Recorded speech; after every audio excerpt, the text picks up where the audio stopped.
ግዚያው መምሕዳር ትካላው ነጻነቱ ሓልዩ ተደጋጊፍና ጉቡእና ብምፍጻም ናብቲ ኩሉ ህዝቢ ትግራይ ዝብህጎ ምኽባር ላዕላውነትና ቀልጢፍና ከምናኣቱ ይተኣማመን ክብሉ ዶክተር ደብረጽዮን ገብረ ሚካኤል ገሊጾም።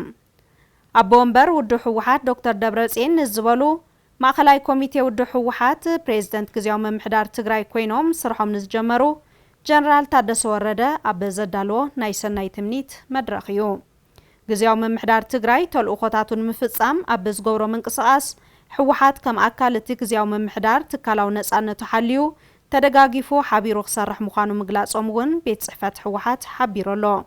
ዶክተር ደብረጽዮን ገብረ ሚካኤል እቲ መድረኽ ሰናይ ትምኒት ንምግላጽ ጥራሕ ዘይኮነስ ምስ ፕሬዝደንት ጀነራል ታደሰ ተሓባቢርናን ተደጋጊፍናን ተልእኾ ግዚያው መምሕዳር ኣብ ዝሓፀረ እዋን ክንዕውት ዘለና ውፍይነት ንምግላጽ ዝተዳለወ እውን እዩ ክብሉ ገሊጾም።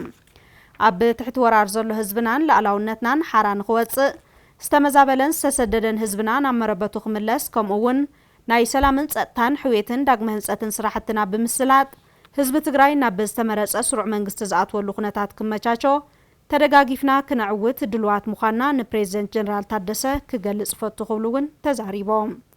ከም ሓበሬታ ቤት ጽሕፈት ሕወሓት ፕሬዝደንት ግዚያው መምሕዳር ጀነራል ታደሰ ወረደ ብወገኖም ነቲ ዝተዳለወ መድረኽ ሰናይ ትምኒት ብምስጋን ካብ ሕሉፍ ድኽመታትና ተማሂርና ምድግጋፍናን ምትሕብባርናን ንቐጻሊ ጉዕዞና ወሳኒ እዩ ክብሉ ገሊጾም።